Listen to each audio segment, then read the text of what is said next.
కీర్తనల గ్రంథం 127:3 కుమారులు యెహోవా అనుగ్రహించు స్వాస్థ్యము గర్భఫలము ఆయన ఇచ్చు బహుమానం. అంటే గర్భఫలం అంటే దేవుడు ఇచ్చు బహుమానము. ఎవరికైనా పిల్లలు కలగాలంటే దేవుడు మాత్రమే అనుమతి ఇవ్వాలా, దేవుని అనుగ్రహం ఉండాలా. సంతానం కలగాలంటే స్త్రీ పురుషులే కారణం కాదు, దేవుడే కారణము. కుమారులు యెహోవా అనుగ్రహించి స్వాస్థ్యం అంటే ఒక ఆస్తి మనకి ఎట్లా ఉపయోగపడుతుందో మన జీవనోపాధికి పిల్లలు, మగ పిల్లలు తల్లిదండ్రులకు ఉపయోగపడాలా. పెళ్ళైపోయిన తర్వాత నా బ్రతుకు, నా భార్య, నా పిల్లలు, నా జీవితం అని తల్లిదండ్రులను నిర్లక్ష్యం చేయొద్దు. అందుకే ఆడపిల్లలను ఆస్తి అనలే, స్వాస్థ్యం అనలే, మగ పిల్లలనే స్వాస్థ్యం అన్నాడు. అంటే ఖచ్చితంగా అన్ని పరిస్థితుల్లో భూమి మీద తల్లిదండ్రులు ఉన్నంత కాలం చూసుకోవాల్సిన బాధ్యత మగ పిల్లలతో ఉంది. ఆడపిల్లలు చూడకూడదని కాదు, ఎక్కువ బాధ్యత మాత్రం ఎవరికి ఉందంటే మగ పిల్లలకు ఉంది. స్వాస్థ్యం అంటాడు. గర్భఫలము ఆయన ఇచ్చు బహుమానము. గర్భఫలం అంటే దేవుడు ఇచ్చే బహుమానం అంటే గిఫ్ట్ కదా, దేవుడు బహుమానం ఇచ్చాడు.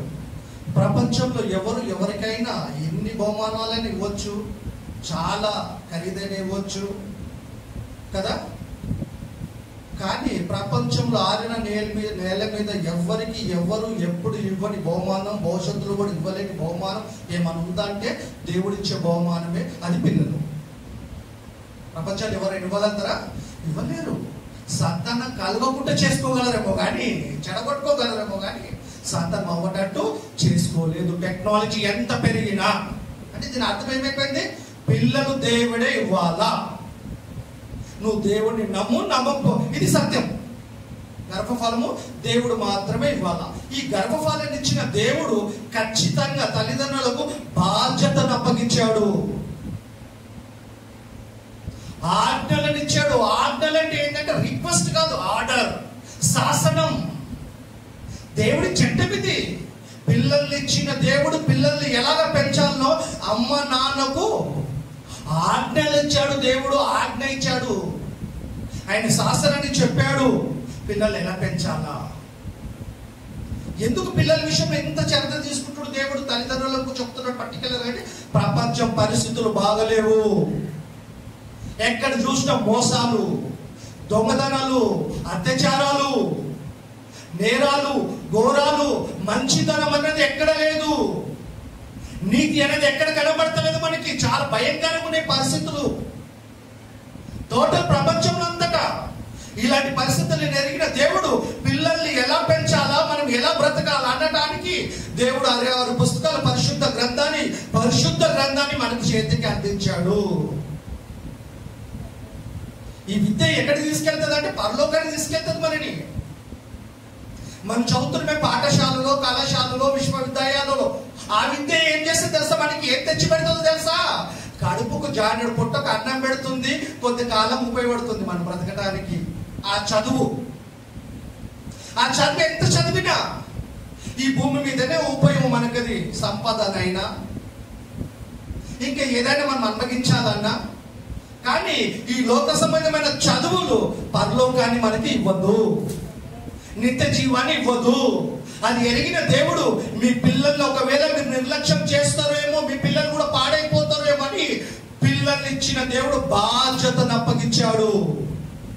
మీ పిల్లల్ని ఎలానే పెంచాలా మీరు. ఎందుకు పర్టికులర్ గా దేవుడే చెబుతున్నాడంటే పాఠశాలలో పిల్లల్ని ఎలా పెంచాలో పాఠం లేదు, కళాశాలలో పాఠం లేదు, విశ్వవిద్యాలయంలో పాఠం లేదు, ఏ విద్యా కేంద్రాలలో పాఠం లేదు. దేవుడి కోసం చెప్పరు ఎక్కడ. ఏ ఫర్ యాపిల్ అంటాడు, యాపిల్ చేసింది ఎవరు చెప్పరు. వాడు యాపిల్ తినే పొద్దున పాఠశాలకు పోతాడు, యాపిల్ కోసమే నేర్పుతారు అక్కడ. బిఫోర్ బాల్తోనే ఆడుకొని పోతాడు, బాల్ కోసం ఎక్స్ప్లెయిన్ చేస్తారు అక్కడ. పిల్లి సీపర్ గయాటు, పిల్లిని చూస్తాడు, ఎప్పుడు ఆడుకుంటాడు, పిల్లి కోసమే చెప్తాడు అక్కడ, కుక్క కోసమే చెప్తారు అక్కడ టార్గెట్. ఆ అంటే అమ్మ, ఆ అంటే ఆవు, ఈ అంటే ఇల్లు. ఏంటి ఇవన్నీ అంటే అన్ని ప్రకృతిలో ఉన్న వాటి కోసం అన్ని పాఠాలు ఉన్నాయి. ప్రకృతిలో వృక్షశాస్త్రం గురించి పాఠం ఉంది, భూగర్భ శాస్త్రవేత్తలకు భూమి గురించి పాఠం ఉంది, పక్షుల కోసం శాస్త్ర పాఠం ఉంది, అంతరిక్ష కోసం పాఠం ఉంది. పాఠశాలలో, కళాశాలలో, విశ్వవిద్యాలయాలలో. కానీ విశ్వాన్ని చేసిన ఆయన గురించి ఎక్కడ పాఠం లేదు. అందుకే దేవుడు మానవులకి తనే పాఠం చెప్పాలనుకున్నాడు కనుక 66 పుస్తకాలుగా పరిశుద్ధ గ్రంథాన్ని మన చేతికి, పరలోక విద్యను మనకు అందించాడు. ఆదివారం మీద వస్తున్నాం పోతున్నాం కాదు మన జీవితం. మనము మన పిల్లలు పరలోకాన్ని స్వతంత్రించుకోవాలా, నిత్య జీవంలోకి ప్రవేశించాలా. చిన్న జీవితానికి ఆశపడి దేవుని ఆజ్ఞను అతిక్రమిస్తే క్షమిస్తాడు కదా, పరలోకం తీసుకెళ్తాడు కదా అనుకుంటే మన పొరపాటు. ఎప్పుడో ఒకసారి పొరపాటు అయితే పర్లేదు, కంటిన్యూ అవుతుందని పొరపాటు అనుకుందని అలవాటు. అందుకే ఆయన ఎంతో భయభక్తులు కలిగి పిల్లల్ని ఎలా పెంచాలో దేవుడు చెప్పాడండి. నిజంగా దేవుడు ఇచ్చిన గర్భఫలం మనకు ఎక్కడ నిర్మించాడు? మనని ఆదాముని అవ్వని నేల మీద నిర్మించాడు, యవనస్తులుగా చేశాడు వాళ్ళని. తర్వాత వచ్చే జనరేషన్ అందరినీ, ప్రపంచంలో ప్రజలందరినీ ఎక్కడ నిర్మిస్తున్నావు? నువ్వు నిర్మిస్తున్న స్థలం ఎక్కడ అంటే అమ్మ కడుపులోనే నిర్మిస్తున్నాడు. ఎంతమంది అమ్మలకు తెలిసింది? ఎంతమంది అమ్మలకు తెలుసు? పిల్లలకు తెలుసా? ప్రాథమిక పాఠశాలలో పాఠం లేదు, పిల్లలకు కూడా తెలియదు విషయం. ఏదో పుట్టాము, పెరుగుతున్నాము, సంపాదిస్తున్నాము, వయసు వచ్చింది, పెళ్లి చేసుకుంటే పిల్లలు కంటున్నాం, బతుకుతున్నాం, చచ్చున్నాం, అయిపోయింది. ఇంతేనా? సీతకో చిలుక, గొంగలి పురుగు 21 days ఒక చెట్టులోనికి పోయి గూడు కట్టుకుంటుంది. తర్వాత కదా గొంగలి పురుగు ఉన్నప్పుడు అందరూ అసహించుకుంటారు, దాని మీద అంతా వెంటకలు ఉంటాయి, ఎవరు ఇష్టపడతాన్ని. చివరికి 21 days తర్వాత 21 దినం తర్వాత అదే సీతకొక చిలుకగా ఎగురుతుంటే అందరూ పట్టుకోవాలని చూస్తారు, సామాన్యంగా దొరకదండి. అందుకే ఏం చేస్తుంది తెలుసా? ప్లాస్టిక్ చేసుకొని అల్మార్లా కట్టి పెట్టుకుంటాం ఆనందం కోసం. ఒకే పురుగు, 2 జీవితాలు. చావు తర్వాత ఏమి లేదనుకుంటే పొరపాటు. ఒక పురుగే మన భవిష్యత్తు ఉంది, మరో జీవితం ఉంది, మరో ఆకారం ఉందంటే మనకు కూడా ఉందండి. సాక్షాత్ అయిన స్వరూపాలము మనము, ఆయన ఆత్మల నుండి విడిపోయిన భాగాలము మనము. మనకు భవిష్యత్తు లేదా? విత్తనం చచ్చిపోతుంది, నేలలో విత్తినప్పుడు కుళ్ళిపోతుంది, చచ్చిపోతుంది, అంతటితో దాని చాప్టర్ క్లోజ్ కాదు, అందులోకైనా మొలకొస్తుంది. అదే మొలక చెట్టుగా మహావృక్షంగా మారుతుంది మన కళ్ళ ముందు కదా. ప్రకృతితో ఇన్నిటికి భవిష్యత్తు ఉన్నప్పుడు, ఇన్నిటికి జీవితాలు ఉన్నప్పుడు మనకెందుకు లేదు భవిష్యత్తు? మనకు భవిష్యత్తు ఉన్నదని బైబిల్ గ్రంథం మాత్రమే చెప్తుంది. అదే బైబిల్ గ్రంథాన్ని క్రైస్తవులు ఎక్కువగా రోజు చదవరు. అనేక మంది, ఎక్కువ మంది అండి రోజు చదివేది. చూడండి ఎక్కడ నిర్మిస్తున్నాం మన నిర్మాణం. 139వ కీర్తన 13వ వచనం.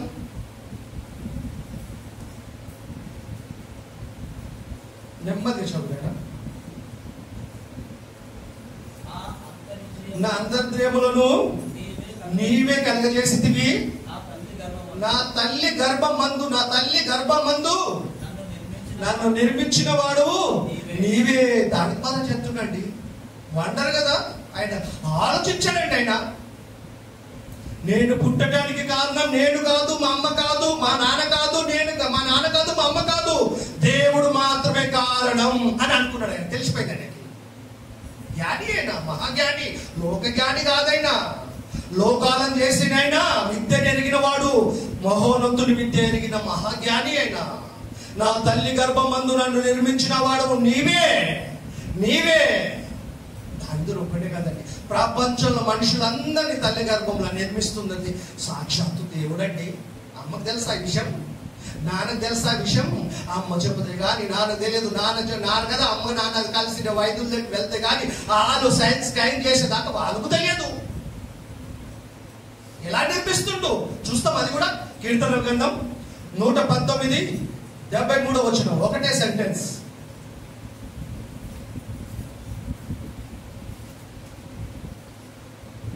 119వ కీర్తన 73వ వచనం. నీ చేతులు, ఎవరి చేతులంటే? దేవుని చేతులు. ఈ దేహాన్ని దేవుని చేతులతోనే నిర్మించాడు. సాక్షాత్తు సర్వేశ్వరుడే దేవుడే ఈ నిర్మాణం చేశాడు. ఈ దేహాన్ని చెడగొట్టుకోవద్దు. ఆయన ఇచ్చినప్పుడు పవిత్రమైనది, పరిశుద్ధమైన జన్మ, పరిశుద్ధమైనది, ఆరోగ్యకరమైన దేహాన్ని ఇచ్చాడు మనకి. దీన్ని పాడు చేసుకోవద్దు మనం.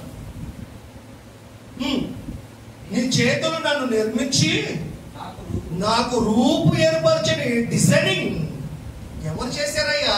అమ్మ కడుపులో ఈ కలర్ ఉండాలి నా కూతురు, ఈ కలర్ ఉండాలి నా బిడ్డ అని తల్లిదండ్రులు అనుకున్నారు. అనుకుంటే కలుగుతుంది అదేమన్నా?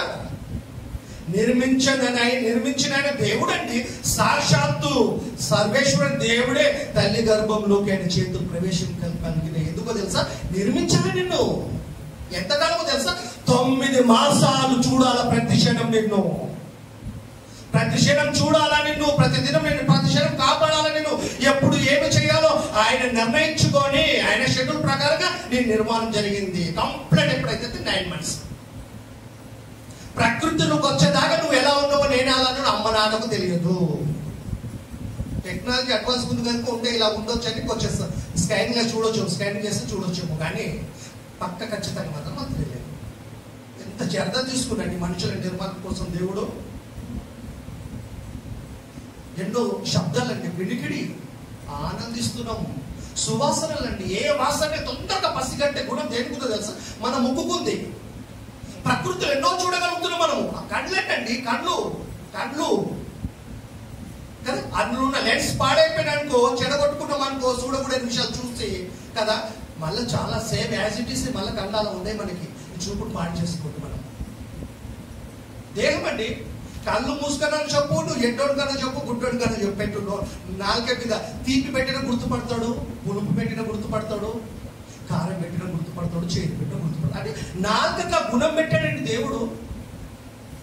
నా పిల్లలు ఒకే రకమైన ఫ్రూట్స్ తినకూడదు అని చెప్పి 1000 రకాల పండ్లను పెట్టాడు దేవుడు. తీపి కదా, పులుపు, రకరకాల పండ్లు, రకరకాల రంగులు ఎన్ని పెట్టి మన గురించి ఇంత ఆలోచించిన దేవుడు పిల్లల నుంచి బాధ్యత చెప్పాడు, ఎలా పెంచాలో చెప్పాడండి. నిజంగా మనం దేవుడిని ప్రేమిస్తున్నామంటే, నేను పోయి వాక్యం చెప్పొస్తున్నా, సండే చర్చ్ సేవకుడికి ఏదో కానుకలు ఇస్తున్నా, వాక్యం వినొస్తున్నా, బల్ల తీసుకుంటున్నా, ఇదే కదా నిజంగా నేను ప్రభులో ఉన్నా కదా అని తృప్తి చెందొద్దు మనం. దానితో కంప్లీట్ అయిపోలే మన ప్రాసెస్. ఎప్పుడైపోతుందో తెలుసా? నిజంగా మనం దేవుణ్ణి ప్రేమిస్తున్నాం అనటానికి నిర్లక్ష్య కదా నిదర్శనం ఏంటి, ఆనవాళ్ళు ఏంటంటే బైబిల్లో యేసు ప్రభు చెప్పాడండి. యోహాను సువార్త 14వ అధ్యాయము 21వ వచనం. అది సండే చేసే పని కాదు, బతికినంత కాలం చేసే పని. యోహాను సువార్త 14:21.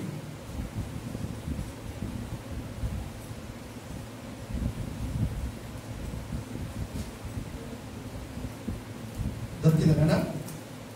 యోహాను సువార్త 21వ వచనం.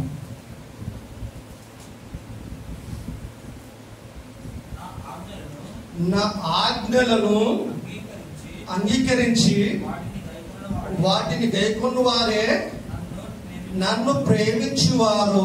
ఆజ్ఞలను గైకొనటమే దేవుని ప్రేమించటం. అప్పుడప్పుడు కాదండి, బ్రతికినంత కాలం ఆయన ఆజ్ఞలు గైకొనటం మనము ఆయనను ప్రేమించటం.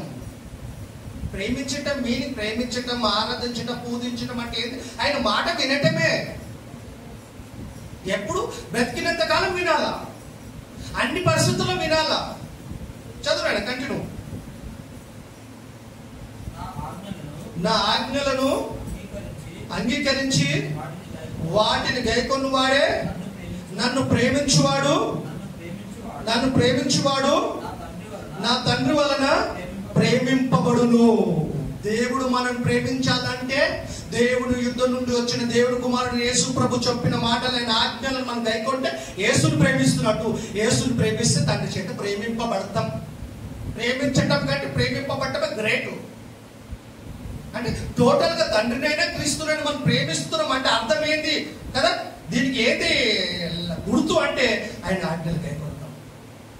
చూస్తాం ఆ బాధ్యతలు ఏమేమి చెప్పాడో తల్లిదండ్రులకు త్వరతరం చూసుకుంటాం.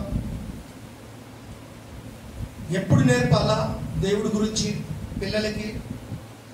ఏ పాఠశాలలో, కళాశాలలో, విశ్వవిద్యాలయాలు చెప్పని పాఠము కొత్త నిబంధనలు యేసుక్రీస్తు చెప్పాడు, రాయించాడంటే మాట దేవుడు. చూస్తాం ఆ మాటలు. తండ్రి అయిన దేవుడు యేసు రాకముందే రాయించిన మాటలు ఇవి. లోక సువార్త 1వ అధ్యాయము 36వ వచనం. ఈ మధ్య శాస్త్రవేత్తలు, పిండోపట్టి శాస్త్రవేత్తలు ఇచ్చిన స్టేట్మెంట్ ఏందో తెలుసా? 26 వారాలు తల్లి కడుపులో బిడ్డ ఉంటే తల్లి మాట్లాడే ప్రతి మాట బిడ్డ వింటుందంట. తల్లి వింటున్న మాట, తల్లి మాట్లాడుతున్న ప్రతి మాట బిడ్డకు చేరుతుంది. బైబిల్ తెలియని వాళ్ళకి ఆ విషయం తెలియదేమో, అన్ని జనులకు. మనకు తెలుసు కనుక తల్లులు జాగ్రత్త ఆలోచించాలా, ఎవరికని మాటలు మనం చెప్పాలా. గర్భవతిగా ఉన్న తల్లులకు మనం ఖచ్చితంగా పిల్లలకు చెప్పాలి కదా. 26 వీక్స్ కదా, 26 వారాలు తల్లి గర్భంలో పిల్లలకి ఇట్లా ఉంటే కరెక్ట్ 26 వారాలు అంటే 182 రోజులు తల్లి గర్భంలో బిడ్డ గిట్ల ఉంటే తల్లి మాట్లాడుతున్న ప్రతి మాట బిడ్డ వింటుంది, తల్లి మాట్లాడిన ప్రతి మాట వింటుంది, తల్లి వింటున్న ప్రతి మాట బిడ్డ చేరుతుంది. అది మంచి కానీ చెడు కానీ.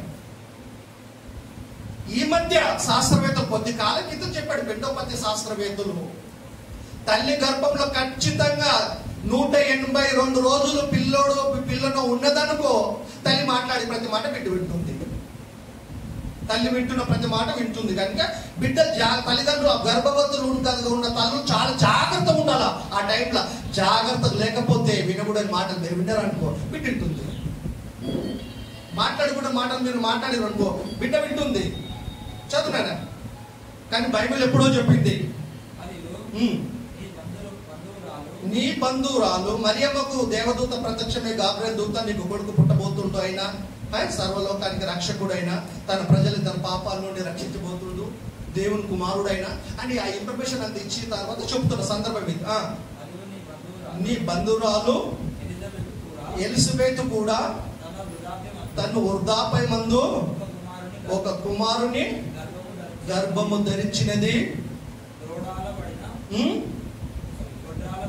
గొడ్రాలు అనబడిన ఆమెకు ఇది 6వ మాసము. అంటే 6 నెలలు ఉన్నాడు తల్లి గర్భంలో ఎలిజబెత్. 6 నెలలు సీక్రెట్ గా పెట్టింది అమ్మా. 6 నెలల తర్వాత 6 నెలలని తెలిసిన తర్వాత గాబ్రియల్ దూత వచ్చి ఇన్ఫర్మేషన్ ఇచ్చిన తర్వాత మరియం వెళ్తుంది సహోదరి దగ్గరికి. వెళ్ళి 3 నెలలు ఉంటుంది అక్కడ. డెలివరీ అయ్యేదాకా ఉండేది 3 నెలలు మాత్రం ఉండి వెనక్కి వచ్చేస్తారు. కంటిన్యూ చదువు నేను. ఇది 6వ మాసము. దేవుడు చెప్పిన ఏ మాట నిరాధకం కాదు, నిరాధకం కానేరదు ఆమెతో చెప్పాను. అందుకు మరియా ఇదిగో ప్రభు దాసురాలను నీ మాట చొప్పున నాకు జరుగును గాక అని. నువ్వు ఎట్లా చెప్తున్నావు దూత, అలానే కానీ దేవుని చిత్తం మీద కానీ అని ఒప్పుకుందేమో, అనుమతించిందేమా. కన్యకకి కుమారుడు పుట్టిపోతున్నట్టు ప్రపంచంలో ఎక్కడ జరిగేది వింతది సూచన. అది ఆయనను గుర్తుపట్టడానికి ప్రపంచంలో అందరు పురుషుని సంతానం, పురుషుడి నుండి స్త్రీలోకి వెళ్ళాల. స్త్రీ సంతానం ప్రపంచంలో ఎవరు ఉన్నారంటే ఆయన యేసుక్రీస్తు ఒక్కడే. ఆయననే ప్రత్యేకమైన వాడు. ఆయన జన్మ ప్రత్యేకత, ఆయన క్యారెక్టర్, ఆయన జీవితం ప్రత్యేకత, ఆయన మరణ ప్రత్యేకత, ఆయన తిరిగి లేవటం ప్రత్యేకత కదా. నిజంగా ప్రత్యేకత క్రీస్తుది. కంటిన్యూ చదువురా. అంతటా దూత ఆమె వద్ద నుండి బయలుదేరాను. ఆ దినముల యందు మరియా లేచి యూదా ప్రదేశములో కొండసీమ ప్రాంతమునకు ఒక ఊరికి త్వరగా వెళ్ళిపోయి తొందరగా వెళ్ళిపోయింది. తన సహోదరికి ఎలిజబెత్కి ఏమైంది, ముసలితనం మంది వృద్ధాప్యం మంది ఒక కొడుకు పుట్టబోతున్నాడు. 6 మాసాలంటే ఇప్పుడు నేను త్వరగా పోయి చూడాలి ఆశతో త్వరగా వెళ్ళిపోయింది. వెళ్ళి జకర్యా ఇంట్లోకి ప్రవేశించి ఎలిజబెత్ నాకు వందనము చెప్పాను. ఇంగ్లీష్ లో కూడా ప్రైజ్ లాడ్ ఉండదాడ, స్వెలింగ్ అని ఉంటది. వందనము చేశాను. ఎలిజబెత్ మరియా ఒక వందన వచనము వినగానే ఆమె గర్భములో ఉన్న శిశువు గంతులు వేసాను. ఎవరు విన్నాడండి వెంటనే? చూడండి, సైన్స్ ఇప్పుడు చెప్పింది 26 వారముల తర్వాత బిడ్డ తల్లి మాట్లాడే ప్రతి మాట, తల్లి విన్న మాట ప్రతి మాట ఇంటుంది 182 రోజులకి. సైన్స్ ఇప్పుడు చెప్పింది. బైబిల్లో దేవుడు ఎప్పుడో రాయించాడు. అందుకే దేవుడు ఏమన్నాడు తెలుసా, లోక జ్ఞానాన్ని వెర్రితనం అన్నాడు. లోక జ్ఞానం వెర్రిని నేర్చుకుంటూ దాన్ని పెట్టి చదువునా. అంతటా ఎలిజబెత్ పరిశుద్ధాత్మతో నిండినదై బిగ్గరగా ఇట్లా నేను స్త్రీలలో నీవు ఆశీర్వదింపబడిన దాను. మరియమ్మ చెప్తుంది, స్త్రీలలో నువ్వు ఆశీర్వదింపబడిన దానివు, లోకరక్షకుడు నీ గర్భాన పుట్టబోతున్నాడు. నీ గర్భఫలమును ఆశీర్వదింపబడును. ప్రభు నా ప్రభు తల్లి నా యుద్ధకు వచ్చుట నాకు ఎలాగ ప్రాప్తించని గొప్ప భాగ్యం ఇది. ఇదిగో నీ శుభవచనము నా చెవిన పడగానే నా గర్భంలో శిశువు ఆనందముతో గంతులు వేసేను. అవి ఇచ్చిన స్టేట్మెంట్ తల్లికి అర్థమైపోయింది. బిడ్డ ఎప్పుడైతే వందన వచనము శుభవచనం ఎప్పుడైతే కదా, యేసుక్రీస్తు తల్లి, యేసుక్రీస్తు కనబోయే తల్లి ఎలిజబెత్ దగ్గరికి వచ్చి వందనం చెప్పిన వెంటనే యోహాను గారు ఆయన గర్భంలో ఆనందంతో గంతులు వేశాడు. అంటే ఇక్కడ ఏమర్థమైపోయింది? 6 మాసంలో బిడ్డ ఉంటే తల్లి మాట్లాడిన ప్రతి మాట వింటుంది. తల్లి విన్న మాట ప్రతి. అందుకే గర్భంతో ఉన్న స్త్రీలు తల్లు మాట్లాడకూడని మాటలు మాట్లాడకూడదు, వినకూడని మాటలు వినకూడదు. ఒకవేళ వింటే ఈ ప్రభావం బిడ్డల మీద పడుతుంది. అందుకే జాగ్రత్త వినాలా, వాక్యం వినాలా, వాక్యం చదవాలా, దేవుడు పాటలు వినాలా, ప్రార్థన చేయాలా. ఇవన్నీ చేస్తుంటే నీతో పాటు నీ బిడ్డ వింటుంది. తల్లి గర్భమే ప్రాథమిక పాఠశాల కావాల పిల్లలకి. ఎందుకంటే ఈ పాఠశాలలో దేవుడి కోసం పాఠం లేదు కనుక భూమి మీద. ఎన్ని జాగ్రత్తలు రాయించారండి. నిజంగా పసితనంలోనే గర్భంలో ఉన్నప్పుడు కానీ చిన్న బాల్యంలో కానీ దేవుడి కొరకు పిల్లల్ని పెంచగలిగితే నేరాలు ఘోరాలు ఇన్ని ఉండకపోయేవి ప్రపంచంలో. సమాజం బాగుంటుంది, ప్రపంచం బాగుంటుంది. దేవుడి కోసం పాఠాలు లేకనే మనుషుల మనసులను పాడు చేసేసింది అపవాది. ఒల వేసి అందరి ఒలలో పట్టేసింది అందరినీ. దేవుడి కృప ఆ ఒలలకి బయటపడ్డాం మనం. కనుక ప్రతి మాట తల్లి చేరుతుంది కనుక వినకూడదు మాట వినకూడదు, మాట్లాడకూడదు. మనం మాట్లాడదు, దేవుడి గురించి మాట్లాడాలా, దేవుడి కోసమే వినాలా. అప్పుడు ఈ ప్రభావం అంతా బిడ్డల మీద పడుతుంది. ప్రకృతిలోకి వచ్చిన తర్వాత దేవుడి కోసం పెంచడానికి సులువు అవుతుంది మీకు. ఎందుకో తెలుసా? గర్భంలో ఉన్నప్పుడు ఇన్నాడు కనుక. ఇన్నాడు అనటానికి ఇదే నిదర్శనం మనకు. యోహాను గారు మరియమ్మ వందనము చెప్పిన ఎంతని శుభవచనం ఏంటంటే మరియమ్మ గర్భము కదా, ఎలిజబెత్ గర్భంలో ఉన్న శిశువు యోహాను గారు బ్యాప్టిజం ఇచ్చి యోహాను ఆనందంతో గంతులేశాడు. తల్లి అబద్ధం చెప్తుందా? బైబిల్ అబద్ధమా? గంతులేశాడండి. అంటే మనం మాట్లాడిన ప్రతి మాట బిడ్డ వింటుంది. ఒకవేళ మనం ఆ టైంలో మనం ఆ జాగ్రత్త తీసుకోలేమనుకో, దేవుడు ఇంకో యాక్షన్ ఇచ్చాడు. ఎప్పుడు పెంచాలని. అప్పుడు ఇట్లా పెంచలేమనుకో, అందులో ఫెయిల్ అయిపోయినామనుకో మనము, నెక్స్ట్ స్టెప్ ఏంటి అనేది మళ్ళీ ఒక యాక్షన్ ఇచ్చాడు. అది ఎప్పుడో చూస్తాం. అది కూడా చూడండి. సామెతల గ్రంథము 22:6. సామెతలు 22:6.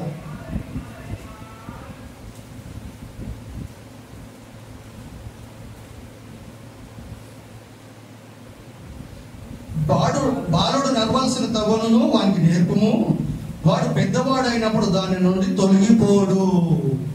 బాలుడు అంటే మగ పిల్లలు చెప్తుండు కదా, ఆడపిల్లలు కాదు కదా. బాల్యకైనా సరే కదా, దేహంలో ఉన్నప్పుడే అమ్మాయి అబ్బాయి, మేల్ ఫిమేల్, ఆత్మకి ఏముండదు, అంతా దేవుడి పిల్లలమే.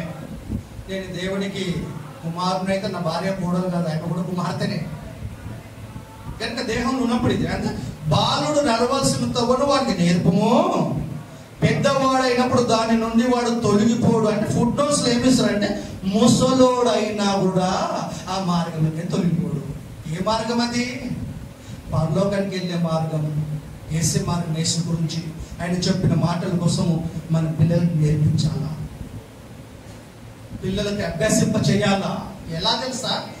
మనం ప్రార్థన చేయకుండా, మనం భక్తిగా ఉండకుండా పిల్లలకు నేర్పిస్తే కుదరదు. మనం భక్తిగా ఉంటూ మన ఆజ్ఞలను పాటిస్తూ పిల్లలకు నేర్పించాలా. అప్పుడైతేనే మనం నేర్పిస్తున్న కష్టానికి, ప్రయాసానికి ఫలితం ఉంటుంది. నేను ప్రార్థన చేయను, నేను వాక్యం చదవను, నేను ఆత్మీయంగా ఉండను, నా పిల్లలు భక్తిగా పెరగాలంటే కుదరదు. అమ్మ నాన్నగా మీరు ఏం చేయాలంటే మీరు భక్తిగా ఉంటూ, మీరు రోజు వాక్యం చదువుతూ, ప్రార్థన చేస్తూ, చదువు రాని వారైతే ప్రార్థన చేస్తూ భక్తిగా ఉంటూ మీ పిల్లలకి మీరు భక్తిగా పెంచాలా. ఒకవేళ మీరు పెంచే అవకాశం మీకు మీకు లేకపోతే, మీరు చదివి చెప్పడానికి మీకు టైం లేకపోతే, మీ అందుబాటులో ఉన్న సేవకుని దగ్గరికి పంపించండి. మీరు వెళ్తున్న సంఘానికి చేర్చండి. మీకు తెలిసిన మాట చదివి చెప్పకపోయినా నోటి మీద చెప్పిన మాటలు విని నేర్చుకున్న మాటలు ఎన్నో ఉంటాయి. ఆ మాటల కోసం మీ పిల్లలతో మాట్లాడండి, చెప్పండి. పెద్దవాడైనప్పుడు అంటే ముసలి చదువునైనా వచ్చిన మరి సామెతలు 22:6 బాలుడు నడవాల్సిన త్రోవను వానికి నేర్పుము, వాడు పెద్దవాడైనప్పుడు దాని నుండి తొలగిపోడు. బైబిల్ చెప్తుందంటే సత్యం. చిన్న వయసులో మీరు పిల్లలను పెంచిండ్రు అనుకో, ముసలోళ్ళు అయిపోయినా దారికి తొలగరు. అంత శక్తి ఉందండి ఈ వాక్యానికి. మనం ఏదో అనుకుంటాం, వాక్యం దేవుడి శక్తి, దేవుడి వాక్యం శక్తి మనకు సరిగ్గా అర్థమవుతలేదు మనకి. ఈ మాటలను బట్టే విశ్వం ఇంకా పనిచేస్తుంది, సృష్టి ఇంకా పనిచేస్తుంది, ప్రకృతి ఇంకా తిరుగుతుంది. ఈ మాటలకు ఉన్న శక్తి అది. టోటల్ విశ్వం శూన్యంలో వేలాడుతుంది. ఏం లేదు అక్కడ. ఎవరు పట్టుకోనట్టు? దేవుడు ప్రభావం అంటది. అంత శక్తి ఉంది ఆయన మాటలకి. ఈ గొప్ప మాటల్ని చదివే భాగ్యం, ధ్యానించే భాగ్యం, ఈ దేవుని మహా జ్ఞాన గ్రంథం, పరిశుద్ధ గ్రంథాన్ని కలిగి ఉంటున్న మనము ధన్యులమండి. లోకంలో విద్య నేర్చుకోకపోయినా, లోక విద్య మనం లేకపోయినా, ఈ విద్య కలిగి ఉంటే ఖచ్చితంగా పరలోకానికి వెళ్తాం మన పిల్లలు కదా. బాల్యంలో మనం పెంచితే ముసలి అయినా కూడా ఆ దారికి అని తొలగిపోరు. మీకు మంచి పేరు తీసుకొస్తారు, సమాజానికి మంచి పేరు తీసుకొస్తారు. మీ పిల్లలు నేరస్తులు కారు కదా. ఎంతమంది కదా భయంకరంగా తయారైపోరు. బాల్యంలోనే పిల్లల్ని పెంచలే, గర్భంలో ఉన్నప్పుడు దేవుడి మాటలు వినిపించలే, తెలియక వాళ్ళకి కదా. ఎంతమంది అత్యాచారాలు చేస్తున్నారు. అలాంటి వాళ్ళు పోలీసులు పట్టుబడ్డప్పుడు అనేక మంది నిరసన తెలియజేస్తున్నారు. ఏమో తెలుసా, వాడిని ఉరిదీశాయి. మన పిల్లలు అలా ఉంటే మన పరిస్థితి ఏంటి? తల్లిగా తండ్రిగా మనం తట్టుకోగలుగుతామా? మీరు తట్టుకోగలుగుతారా? అత్యాచారం చేసి చంపేశారండి, బాడీ తగలు పెట్టేశారు మనుషులు. మీరు కూడా ఇలాంటి వారిని మీరు ఏం చేయాలంటే ఉరిదీయండి. కొంతమంది పోలీసులు తెలంగాణ ప్రభుత్వం ఉన్నప్పుడు ఎన్కౌంటర్ చేసేసారు. ఎవరు జాలి చూపెడతలేరు, ఎందుకంటే వాళ్ళు చేసిన నేరం క్షమించకూడనిది. అలాంటి స్థితిలోనికి, అలాంటి పరిస్థితుల్లోనికి వాళ్ళు పోయారంటే వాళ్ళ తల్లిదండ్రులు దేవుడు ఎరగక, బైబిల్ తెలియక, సువార్తకు నిర్లక్ష్యం చేసి, సువార్తకు చెప్పి ఇంకొక మనసు మార్చుకోకుండా పిల్లల్ని భక్తిగా పెంచకపోవటం వల్ల అలా తయారయ్యారు. ఒకప్పుడు అడవిలో పోతే భయం అవుతుంది మనకి. ఈ రోజు జనారణ్యంలోనే భయం అవుతుంది మనకి. ఎక్కడ జనాలు ఉంటే అక్కడ భయం అవుతుంది. ఎక్కడ బాంబు అవుతుందేమో, ఎక్కడ టెర్రరిస్టులో, ఎక్కడ ఏం పెట్టి వెళ్ళిపోతారో తెలియదు మనకి. ఒకప్పుడు ప్రజలు లేని స్థలం అంటే భయం, ఇప్పుడేమో ప్రజల మధ్యకి పోవాలంటే భయం అవుతుంది మనకి. అలా అయిపోయింది సమాజం. అంటే చిన్న వయసు నుండి తల్లిదండ్రులు పిల్లల్ని భక్తిగా పెంచకపోవటం వల్ల, దేవుడి గురించి వాళ్ళకి నేర్పకపోవటం వలన, క్రీస్తు కోసం వాళ్ళకి చెప్పకపోవటం వలన, దేవుడి ప్రేమ కోసం వాళ్ళకి చెప్పకపోవటం వలన, నీతి కోసం, పాపం కోసం కదా, పరలోకం కోసం, నరకం ఉంది, వీటి కోసం పిల్లలకు తల్లిదండ్రులు చెప్పకపోవటం వల్ల చిన్న వయసులో పిల్లలు ఇలా తయారైపోయారు. చిక్కుడుకాయ చెట్టు ఉంటుంది, కొంతమంది ఇళ్ళలు పెట్టుకుంటారు. అది మొలిచినప్పుడు మనం దారం ఎక్కడ కడితే అక్కడికే పోతుంది. అది కొద్ది కాలం మీద తర్వాత కడతామంటే అసలు మన మాట వినేది. అంటే బాల్యంలోనే పిల్లలు వింటారు. అందుకే పాఠశాలలోకి ఎప్పుడు పంపిస్తారు? చిన్నప్పుడు పంపిస్తారు. 25 years అయినాక ప్రాథమిక పాఠశాల పంపిస్తారు కదా, పంపిస్తారు. వింటాడు అప్పుడు వినడు. అందుకే చిన్న వయసులోనే మంచి కానీ చెడు కానీ మనం ఫీడ్ అవుతుంది. తల్లిదండ్రులు పిల్లలకి చిన్న వయసులోనే దేవుడి మాటలు నేర్పి అలా బ్రెయిన్ లో దేవుడి మాటలు ఫీడ్ చేయగలిగితే మీరు ధన్యులే.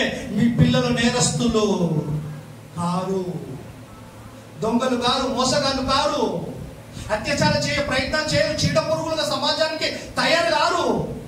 ఎందుకంటే మీరు చిన్న వయసులోనే దేవుడి మాటని వాళ్ళ బ్రెయిన్ లో ఫీడ్ చేస్తున్నారు. మీరు ఆ నిర్ణయం తీసుకోకపోతే మీరు దేవుడిని ఆజ్ఞలు గైకొంటున్నారు అన్నది అబద్ధం. దేవుడికి అన్యాయం చేస్తున్నారు తల్లిదండ్రులు భక్తిగా పిల్లల్ని పెంచకుండా. అప్పుడు అపవాది ఏం చేస్తుంది? కబ్జా చేసుకుంటారు. వీడి బ్రెయిన్ లో మొత్తం వాడి బోధోలు ఫీడ్ చేస్తుంది. చిక్కు పెట్టేస్తాడు వాడిని, వాళ్ళ ఆడి ఇష్ట ప్రకారం చేస్తాడు. అంతకన్నా ముందే దేవుడి మాటల్ని తల్లిదండ్రులు పిల్లలకి నేర్పగలిగితే వాళ్ళ బ్రెయిన్ లో దేవుడు మాటలు ఫీడ్ అవుతాయి కనుక వాళ్ళు ముసలోడు అయినా కూడా ఆ మార్గం కానీ తొలగిపోకుండా భక్తిగా ఉంటారు. వాళ్ళ పిల్లలకి సమాజం అంతా బాగుంటుందండి, దేవాలయంగా ఉంటుంది. అందుకే తల్లిదండ్రులు ఎక్కువ బాధ్యత తీసుకోవాలా. చూడండి, త్వరగా చేసుకుంటాం. ద్వితోపదేశకాండము 6:6. ద్వితోపదేశకాండం 6:6. నాడు ఇశ్రాయేలు ప్రజల నుండి మనందరికీ ఆయన కంటిన్యూ చెప్పుకుంటూనే వస్తున్నాడు.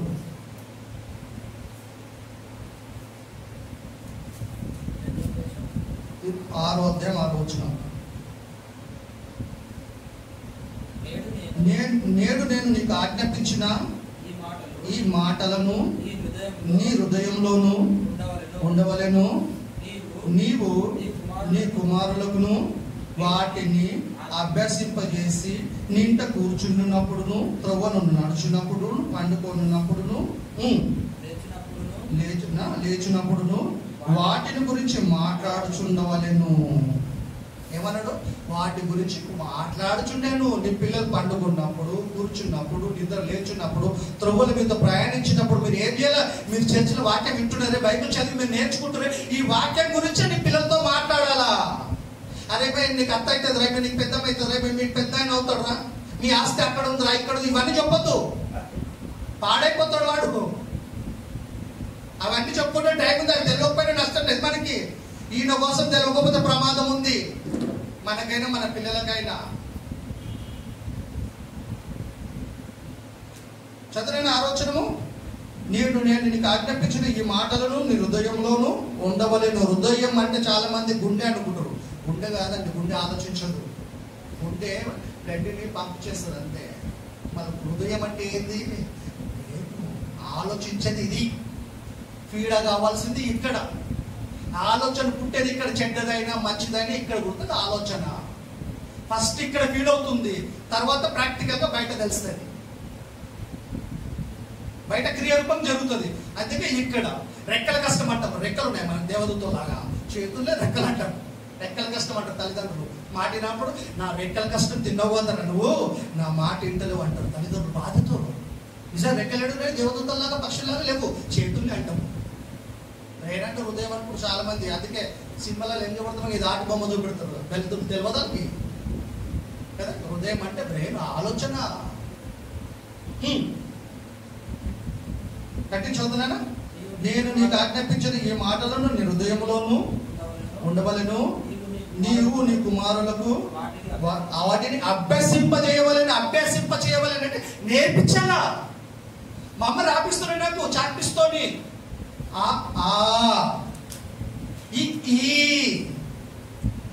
అన్నట్టు అంటే ఇలా అభ్యసింప చేయాలంటే నేర్పించడం మీ పిల్లలకి. అలా నేర్పిస్తేనే ఫీడ్ అవుతుంది. నేర్పించకపోతే ఫీడ్ కాదు. పాఠశాలలో మీరు పంపక ముందే మీరు నేర్పించండి. ముందు మీ ఇంట్లో మీరు మాట్లాడండి, అభ్యాసం అవుతుంది.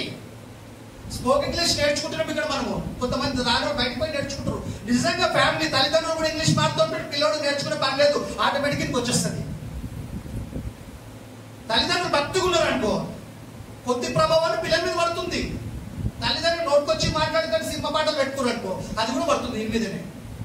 అందుకే తల్లిదండ్రులతో జాగ్రత్తగా నీ పిల్లలకి అభ్యసింపజేయవలెను. నీ ఇంట కూర్చుంటున్నప్పుడును, త్రవ్వను నడుచున్నప్పుడును, పండుకొన్నప్పుడును, లేచినప్పుడును వాటిని గురించి మాట్లాడవాలని. వాటిని అంటే దేవుడు వాక్యం గురించే మాట్లాడాలి. మీరు వేరే ఏమి మాట్లాడవద్దు. ఏమి మాట్లాడినా నీ పిల్లోడు మనసు మారదు, నీ పిల్లోడికి సంస్కారం రాదు, బుద్ధి రాదు, మంచి జ్ఞానం రాదు, నీతిమంతుడుగా జీవించడు. అలాగే మీ పిల్లలు ఉండాలి అనుకుంటే ఈ నా మాటల్ని మీరు నేర్చుకోండి ముందు, తర్వాత మీ పిల్లల్ని నేర్పండి. గర్భంలో ఉన్నప్పుడు వినిపించండి. అప్పుడు ఇట్లా మిస్ అయితే బాల్యంలో పెంచండి, బాల్యంలో నేర్పండి. 2 టైంలో మిస్ అయిపోయారు అనుకో, మీరు దేవుడికి అన్యాయం చేస్తున్నారు. దేవుడికి అన్యాయం చేస్తున్నారు. తర్వాత చూసుకుంటాం.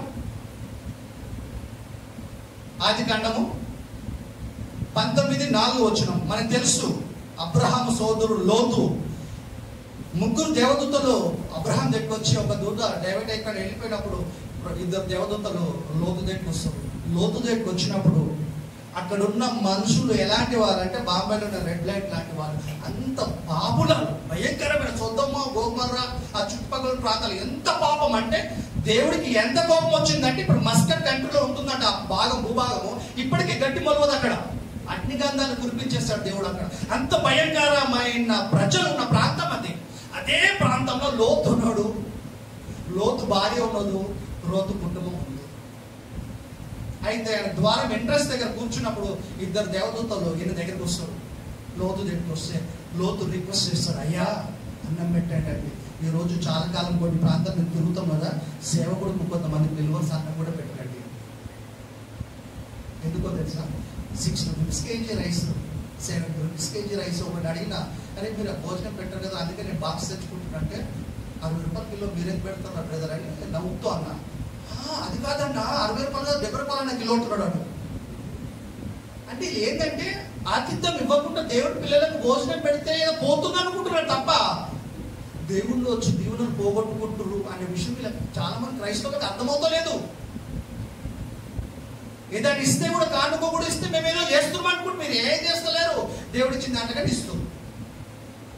ఆ ఉద్దేశంతో నేనేదో చేస్తున్నా సేవకుడికి, నేనేదో ఖర్చు పెడుతున్నా దేవుడికి ఏదో మేర్పాటు చేస్తున్నా అనుకుంటే తప్పది. అలా అనుకుంటున్నామంటే ఇంకా ఆత్మానుసారం మనసు లేదు, మనకు శరీరానుసారం మనసు ఉందని అర్థం. చదువునండి 19వ అధ్యాయము ఆదికాండము 4వ వచనం.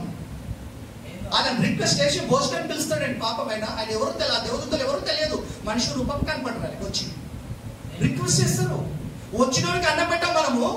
ఆయన ఏదో పోయిటాలని పిలిచి అన్నం పెడుతున్నాడు. ఆయన మామూలు భోజనం కాదు, మళ్ళా కదా దూడ తెచ్చాడు. కాస్ అంటే నాన్ వెజ్, రొట్టెలు.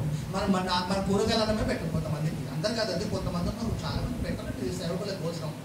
ఎవరైనా బిలువర్స్ వచ్చినా సేవకులు కదా, ఎవరు మనకి వచ్చినా పెట్టాలా, పర్టికులర్గా సేవకుడికి పెట్టాలా. మంచి నీళ్ళు ఇస్తారో ప్రతిఫలం పోదన్నాడు. కడుపు నుండి అన్నం పెడితే దేవుడు ఎందుకు కోరుకుంటాడు అంటే, దేవుడు ఇలా రుణంలో ఉంటాడు. ఏమన్నా ఉన్నవాడు, ఆయన పేరేంది, ఉన్నవాడు. విశ్వం అంతా అయింది ఆయన అనుకుంటే నేను ఏమని చేయగలుగుతాడు, నేను కుబేరుడు కూడా చేయగలుగుతాడు అనుకుంటే ఆయన. 4వ వచనం ఆదికాండము 19 4వ వచనం చదువునైనా.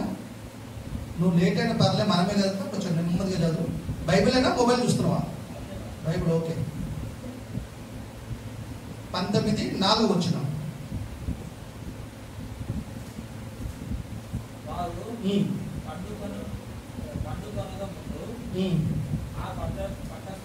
ఆ పట్టణస్థులను అనగా సొదొమ మనుషులను బాలులు అంటే ఫస్ట్ లిస్ట్ ఎవరో తెలుసా, పిల్లలు ఉన్నారండి. మింటికి ఎవరైతే వచ్చారో వాళ్ళని బయటికి పంపించి మేము వాళ్ళతో పాపం చేస్తాం. ఎంత భయంకరమైన మనుషులు అండి వీళ్ళు. వచ్చింది దేవదూతలను, ఇంగిత జ్ఞానం లేదు వాళ్ళకి. మరి ఆ లిస్ట్ లో యవనస్తులు ఉన్నారు, వృద్ధులు ఉన్నారంటే పర్లేదు. ఫస్ట్ లిస్ట్ లో తెలుసా, బాలులు. అంటే అపవాది అప్పటికి ఆ పత్రిక ఆదికాండం రాసేటప్పటికి మనుషులు చెడగొట్టి పడేసింది. ఆది కాలంలో చెడగొట్టింది అనుకో, డిస్టర్బ్ చేసేసింది అపవాదాన్ని కదా. బాలులు ఎలాంటి లిస్ట్ లో ఉన్నారంటే, వీళ్ళు మీ ఇంటికి వచ్చిన వాళ్ళతో మేము పాపం చేస్తాం, వాళ్ళని బయటికి పంపించు. అయ్యా మా ఇంటి నీటికి వచ్చారు, వాళ్ళు ఏం చేయకో, కావాలంటే నా కూతురు ఉన్నారు, యవనస్తులు, వాళ్ళ ఇవన్నీ కాదు, వాళ్ళని పంపించి బయటకండు. చదువునేనా, బాలులను వృద్ధులను ప్రజలందరూ ఫస్ట్ లిస్ట్ పిల్లలు ఉన్నారు. అందుకే బాల్యంలోనే మీ పిల్లల్ని అపవాదిగాడు డిస్టర్బ్ చేస్తాడు కనుక, నా మీద పగ మీ మీద తీర్చుకొని పిల్లలను నరకానికి పంపుతాడు కనుక, మీ పిల్లలకు బాల్యంలో పెంచండి, నా కోసం చెప్పండి, నా వాక్యం నేర్పించండి అని దేవుడు బాధ.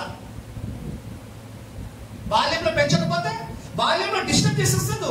పాపం చేసడానికి ఇంతమంది ప్రజలు పోయారు, అందులో పిల్లలకే పని ఆడుకునేది ఎక్కడైనా ఉండాలి. కానీ పిల్లలు కూడా అప్డేట్ చేసేసింది, అది బాలులను కూడా చెడగొట్టేసింది. అది బాల్యాన్ని చెడగొట్టిననుకో వీడు ఎప్పటికీ చెడిపోతాడు. ఇక దేవుడికి చెందని కూడా అనుకుంది దయ్యం. దేవుడు ఏమనుకుంటాడు, బాల్యంలో నా కోసం పెంచండి, చివరి దాకా నా కొరకు ఉంటారు వాళ్ళని దేవుడు అనుకుంటున్నాడు. దేవుడు అనుకున్నది మనం చేస్తలేము, దయ్యం అనుకున్నది చేస్తుంది. దేవుడి కోసం మన పాఠాలు ఉన్నాయి, గృహ కూడికలు ఉన్నాయి, పబ్లిక్ మీటింగ్స్ ఉన్నాయి, యవనస్తుల కూడికలు ఉన్నాయి, బర్త్డేలు ఉన్నాయి కదా. రెండోది ఏంటి, జ్ఞాపకార్థ కూడికలు ఉన్నాయి, అక్కడ కూడా వాక్యమే. పెళ్లి రోజులు ఉన్నాయి, చర్చ్ యానివర్సరీస్ ఉన్నాయి, అన్నిటికీ కాదు. బుధవారం ఉంది, ఆదివారం ఉంది, సోమవారం ఉంది, మంగళవారం ఉంది, పగలు ఇన్ని పాఠాలు ఉన్నా దేవుడి మాటలు మనకి ఎక్కలేవు. దయ్యం కోసం ఎక్కడ కళాశాల ఉందా? ఎక్కడ పాఠం ఉందా? వాడి కోసం ఎక్కడన్నా అడిగిన నేర్పుతున్నా? నేర్పడాడు. చూడు, దేవుడు ఇన్ని జాగ్రత్తలు పెట్టినా, ఇన్ని గ్రంథాలు ఉన్నా, ఇన్ని కళాశాలలు, ఇన్ని మందిరాలు ఉన్నా, చేతిలో బైబుల్ ఉన్నా, ఇవి పట్టించటము, మనం నేర్చుకోవడం, పిల్లలకు అభ్యసించటం చేయడం మన చేతనవుతలేదు.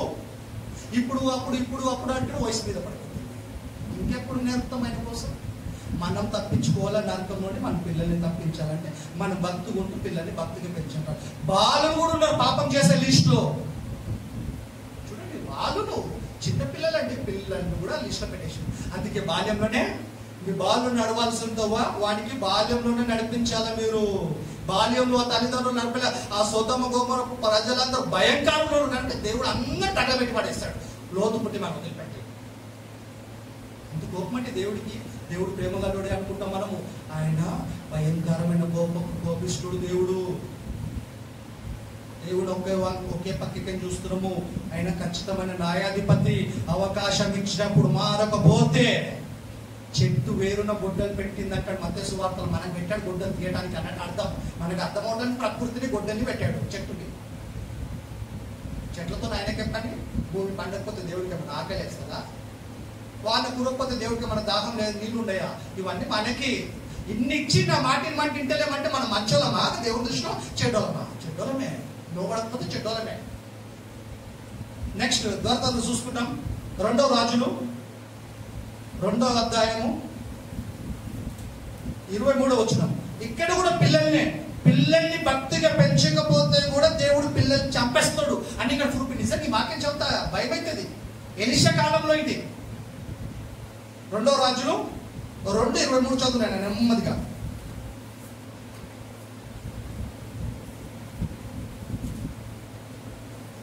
మొదటి సమూయేలు తర్వాత 2వ సమూయేలు తర్వాత 2వ అధ్యాయము 23 అయినా చదువునండి. అక్కడ నుండి అతడు అంటే ఎలీషా అతడు బేతేలునకు ఎక్కి అంటే పెద్ద ఎత్తు ప్రాంతం అంటే ఎక్కి వెళ్ళాను. అతడు త్రోవను పోచుండగా బాలులు అంటే పిల్లలంటే ఇక్కడ బాల్యంలో పెంచాలంటే పిల్లల్ని బాలులు పట్టణంలో వచ్చి ఆడుకోవడానికి టీం అంతా వస్తున్నారు పిల్లలు. టీం వచ్చి బోడివాడ అంటే గుండు గిట్లు ఉందో ఎందుకు తక్కువ తెలియక నేను ఏం చేస్తారు బనాస్తున్నారు అనమాట. ఏలని చేస్తున్నారు. ఎవరిని మామూలు పర్సన్ కాదైనా ప్రవక్త. ఎలీషా ప్రవక్తని దేవుడు సేవకుడిని ఏం చేస్తారు వీళ్ళు? ఏలని చేస్తున్నారండి పిల్లలు. అంటే పిల్లల్ని భక్తిగా తల్లిదండ్రులు పెంచలేదా? పెంచలే. పెంచితే కనీసం అలా కొంతమంది పిల్లలు అంటుండే వద్దురా తప్పురా మరి మాకు అనొద్దు అంటే ఎంతమంది పిల్లలు ఉన్నారో అంతమంది పిల్లల తల్లిదండ్రులు పెంచలేదు. మన ఒక కుటుంబానికి ఎంతమంది ఉన్నారో తెలియదు కానీ అక్కడ మాత్రం 42 మంది పిల్లలు ఉన్నారు. లెక్క చెప్పాడు దేవుడు. 42 మందిని లేపేశాడు దేవుడు. అక్కడ చంపాడు. దారుణంగా తెలుసా? చదువునా బోలివాడ ఎక్కడికి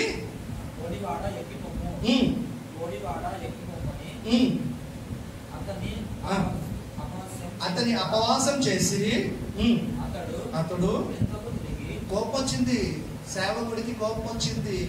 అతడు వెనుకకు తిరిగి తిట్టలే కొట్టలే ఏమనలే. పేరెంట్స్ కూడా తిట్టలే. ఎలా పెంచారా మీ తల్లిదండ్రులు కూడా అనలేండి. ఏమన్నది ప్రవక్త కదా అనవసరంగా ఎందుకు మాట్లాడతాడైనా? వెనుకకు తిరిగి వారిని చూచి యెహోవా నామమును బట్టి వారిని శపించెను. ఈయన శపించటం న్యాయమా? న్యాయమే. న్యాయం కాకపోతే దేవుడు ఊరుకోడు. న్యాయం కనుక దేవుడు ఊరుకున్నాడు. శపించెను. అప్పుడు 2 ఆడ ఏనుగుబంటులు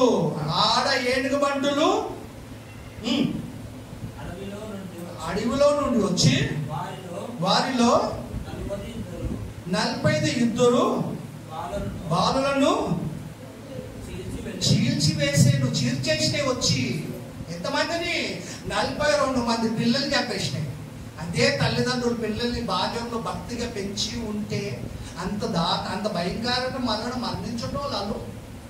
దేవుడు కోపం వచ్చింది. ఈ వయసులోని ప్రవర్తనని ఏదైనా చేస్తున్నారు వీళ్ళు, అపవాసిస్తున్నారు. ఇంకా వయసు మీద పడితే వీళ్ళు ఇంకేమైపోతారో కదా. ఈయన శపించాడు, దేవుడు శిక్ష అమలుపరిచాడు. ఈయన మాటిని ఎనుగుబంటలు ఎందుకు వస్తే బయటికి? దేవుడి అనుమతితోనే. ఆడ ఎనుగుబంటలు, మగ ఎనుగుబంటలు కంటే ఆడ ఎనుగుబంటలు డేంజర్లు.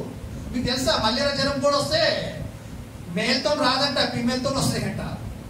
సింహాలు కూడా అడవిలో వేటాడంటే ఎందుకు తెలుసా? మేలు కావంటే మేలు. ఇప్పుడు బయట కూడా మేలు సరిగ్గా పనిచేయి, అక్కడ కూడా ఫిమేలేనంట. First వేటాడదే female. చూడండి, ఇక్కడ ఏవో ఎనుగుబంటలు కాదు కదా, ఫిమేల్ వచ్చినాయి. ఆడ ఎనుగుబంటలు 2 వచ్చి 42 మందిని చీల్చేసినాయి. ఏమన్నందుకు? బాలులను తల్లిదండ్రులు సరిగ్గా పెంచినందుకు, వీళ్ళు ప్రవక్తను ఏలన చేసినందుకు, ప్రవక్తకు కోపం వచ్చి శపించినందుకు దేవుడు శిక్ష అమలుపరిచాడు. అంటే దేవుడు కూడా అనుమతిచ్చాడు, లేకపోతే ఆయన శిక్ష ఎందుకు అమలుపరుస్తాడు? అందుకే బాల్యంలోనే పిల్లల్ని భక్తిగా పెంచాలా, గర్భంలో వినిపించాలా దేవుడి మాటలు. అప్పుడు ఇట్లా ఫెయిల్ అయితే బాల్యంలో తీసుకోలే చేద్దాం. ఆ చేద్దాం ఇట్లా తీసుకోకపోతే దేవుడికి అన్యాయం చేసిన వాళ్ళం అవుతాము. మన పిల్లలు స్థితి, మన పిల్లల ముగింపు ఎలా ఉంటుందో కూడా దేవుడు ఇక్కడ రాయించాడు కదా. ప్రవక్తను ఏలన చేసినందుకు ఏనుగుబంటలు వచ్చి చంపేసినాయి 42 మందిని. 1 కాదు 2 కాదు. పిల్లలే కదా, కనికరం చూపెట్టాడు దేవుడు. నో కనికరం చూపెట్టేటప్పుడు ఆయన ముద్దు వచ్చినప్పుడు సంఖ్యకి ఎక్కాలి. ముద్దు వచ్చినప్పుడు ఎక్కితే మంచిది, లేకపోతే ఎత్తి నరకం విసిరేస్తాడు అంతే. ఇస్రాయేల్ ప్రజలు దారుణంగా అరణ్యంలో ఎందుకు సంవరించాడు? అందరూ ఆయన పిల్లలే. మాట వినేంత వరకు చూస్తాడు, లిమిట్ దాటిపోయింది, చంపేస్తాడు అంతే. అందుకే దేవుడిని ఎప్పుడు ప్రేమ గలవాడే అనుకోదు. ప్రేమ గలవాడు సేమ్ టైం దేవుడు భయంకరుడు. దేవుడు ఖచ్చితమైన న్యాయాధిపతి. పక్షపాతం ఉండదు. ప్రవక్తకైనా అదే శిక్ష, సేవకుడికైనా అదే శిక్ష, విశ్వాసకైనా అదే శిక్ష. అందులో డౌట్ లేదు. తర్వాత చూసుకుంటాం. ప్రసంగి 2:12 చదువునా? సామెత పక్కన ఉంటుంది. 12:2 త్వరత చూసుకుంటాం. ప్రసంగి 12:2.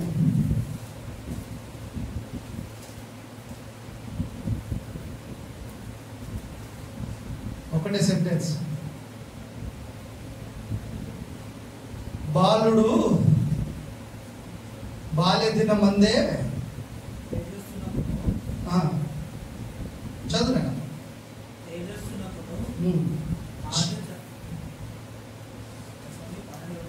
12:2 వచ్చింది. చీకటి చీకటి కమ్మక మునిపే, సూర్యచంద్ర నక్షత్రము చీకటి కమ్మక ముందే, వాన వెలిచిన తర్వాత మేఘములు మరలా రాకముందే, నీ బాల్య దినమందే నీ సృష్టికర్తను స్మరించుకో. స్మరణకు తెచ్చుకో అంటే స్మరించుకోనా? స్మరణకు తెచ్చుకో అంటే స్మరించుకో. అంటే బాల్య దినములనే మన సృష్టికర్త దేవుడు తెలుసుకోవాలి. తల్లిదండ్రులు పిల్లలు చెప్పాలండి, విశ్వాన్ని సృష్టించిన దేవుడు రా, నన్ను నిన్ను చేసింది కదా, నన్ను చేసింది నిన్ను చేసింది, అందరిని పుట్టించే దేవుడు రా. ఈ ఆహారం అంటే దేవుడు పెడుతున్నాడు రా. దేవుడు మనం పోషిస్తుండ్రా. ఆయన ఎందుకు భయభక్తులు కలిగి ఉంటారు. ఆయన ఇచ్చిన మాటలు, ఆయన మనసుల మాటలను 66 పుస్తకాలుగా మనకు పరిశుద్ధ గ్రంథాన్ని బైబుల్ని అందించాడు. క్రైస్తవం అంటే మతం కాదు, మార్గం రాకి అని తల్లిదండ్రులు పిల్లలకు నేర్పించాలా. అలా నేర్పించాలా. ఎందుకంటే పాఠశాలలో పాఠం లేదు అంటే మేము నేర్పించాలా.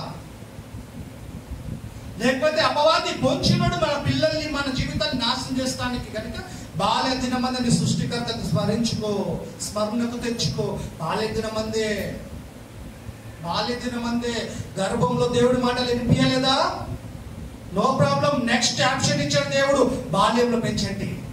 అప్పుడు ఇట్లా ఫెయిల్ అయ్యారా, ఇక మీ ఇష్టంగా చూడండి. తర్వాత చూసుకుంటాం. సామెత గ్రంథము 13వ అధ్యాయము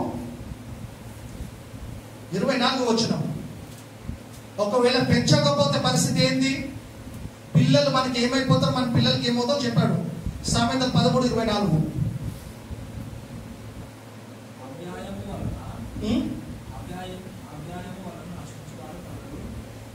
సామెతలు 13:24. బెత్తము వాడని వాడు తన కుమారునికి విరోధి. తల్లిదండ్రులు క్రమశిక్షణ కోసం బెత్తం వాడలేరనుకో, మీ పిల్లల్ని బాగా లాడి చేశారనుకో, అన్నం తింటలేదు బిడ్డ అని చెప్పి మొబైల్ ఇచ్చారనుకో, మొబైల్ కి కనెక్ట్ అవుతారు, వాక్యానికి కనెక్ట్ కారాలు కదా. మీరు బెత్తం తీసుకోకపోతే దేవుడు తీసుకుంటాడు బెత్తమిగా. అందుకే ఏం చేయాల? బెత్తము వాడని వాడు తన కుమారునికి విరోధి. తండ్రి తల్లిదండ్రులు పిల్లలకు విరోధులు అయిపోతారు. ఎప్పుడో తెలుసా? బెత్తం వాడకపోతే. నిజంగా మీరు దేవుడు ప్రేమిస్తున్నారు అంటే ఆజ్ఞలు గైకుంటాం. నిజంగా మీరు పిల్లల్ని ప్రేమిస్తున్నారు అంటే బెత్తం వాడాలా? చదువునేనా? కుమారుడైనా కుమార్తెనైనా ప్రేమించువాడు వారిని శిక్షించును. పనిష్మెంట్ కాదు ఇది, క్రమశిక్షణలో పెట్టాలి పిల్లల్ని. ఎప్పుడు? బాల్యంలోనే బెత్తం వాడాలి. మీరు మాట వినకపోతే మీ పిల్లలకి నా మాట చెప్తున్నారు, అభ్యసింపజేస్తున్నారు కదా, నేర్పిస్తున్నారు కదా. మీరు నేర్పించేటప్పుడు పిల్లలు ఒకవేళ మీ మాట వినకపోతే నిర్లక్ష్యం చేస్తే మీరు ఏం చేస్తారు తెలుసా? బెత్తం వాడండి. మీరు తల్లిదండ్రుల మొట్టమొదటి ఉపాధ్యాయులు మీరు. మీ పిల్లల్ని మాట వినకపోతే బెత్తం వాడండి. బెత్తం వాడైనా సరే దేవుడు మాటలు నేర్పండి. బాల్యంలో 42 మంది తల్లిదండ్రులు వాళ్ళ తల్లిదండ్రులు బెత్తం వాడాలి దేవుడి కోసం నేర్పలేదు కనుకనే 6 ఏడుగు బంటులు 2 వచ్చి 42 మందిని చీల్చేసినవి. ఎట్లాంటి మరణం అది? చీల్చేసినవి. భయంకరమైన మరణం అన్నమాట.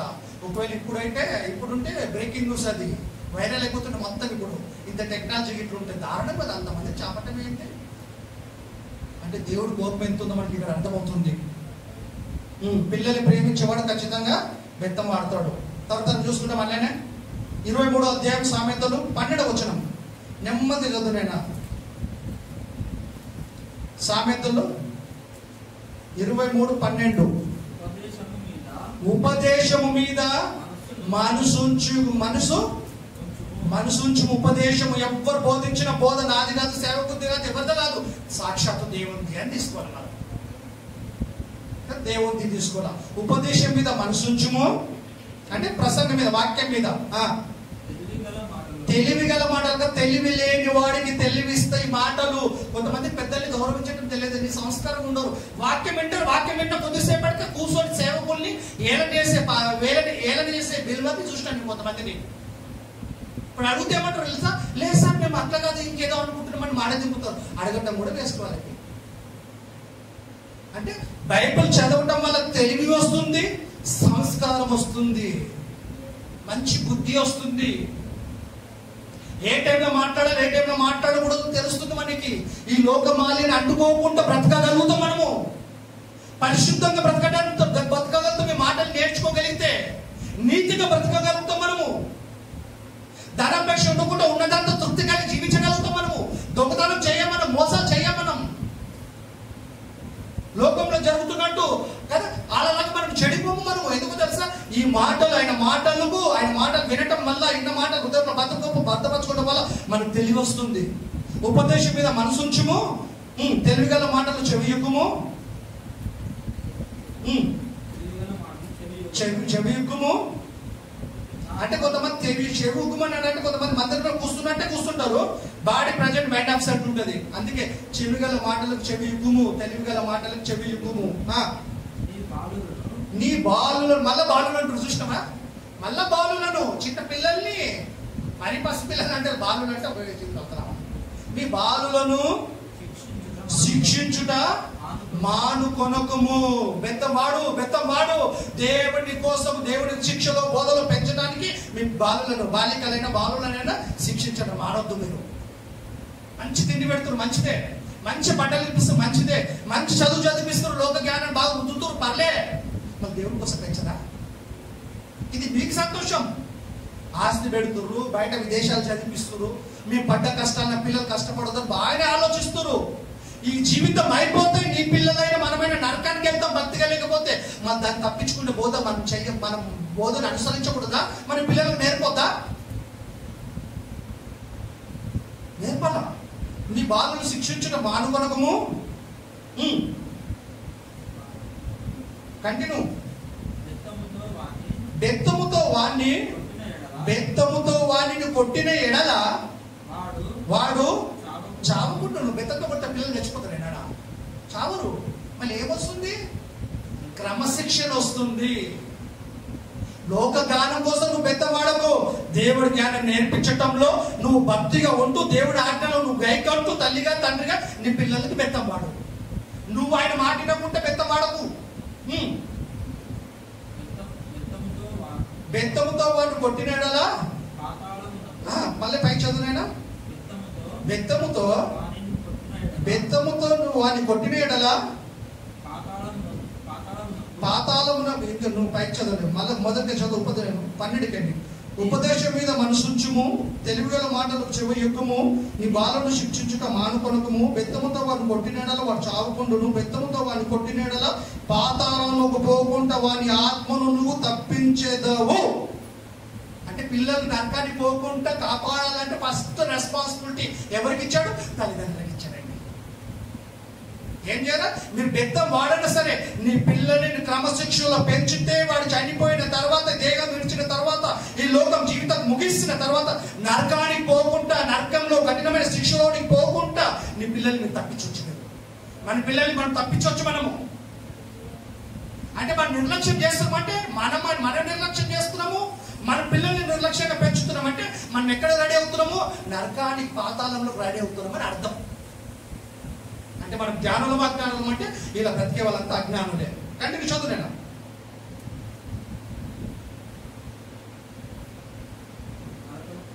పాతాళంలోకి పోకుండా వాని ఆత్మను నువ్వు తప్పించేదవు. తల్లిగా తండ్రిగా నీ పిల్లలు నువ్వు పెంచటంలో ఎలా పెంచాలో తెలుసా? దేవుడి కోసం నువ్వు పెంచితే, దేవుడి కోసం భక్తిగా మీరు పెంచగలిగితే, దేవుడి కోసం నేర్పించగలిగితే, దేవుడి వాక్యాన్ని అభ్యసింపగలిగితే నీ పిల్లలకి ముసలోళ్ళు అయినా కూడా భక్తిగా తొలగిపోరు. చివరికి నరకాన్ని కూడా తప్పించుకుంటావు.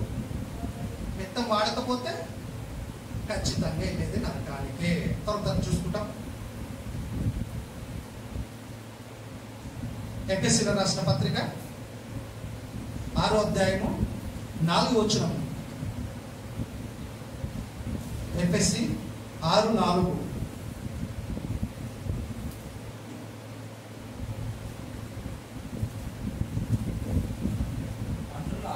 తండ్రులారా అంటే తల్లి చెప్తలేరు అనుకోకూడదు మనం కదా. తండ్రులారా మీ పిల్లలకు సేమ్ టైం ఇంతసేపు బెత్తం ఆడమన్నాడు కదా. ఒక స్టేజ్ దాటిన తర్వాత ఏముంది ఇక్కడ? మీ పిల్లలకు కోపం లేపక బెత్తం వాడాలా.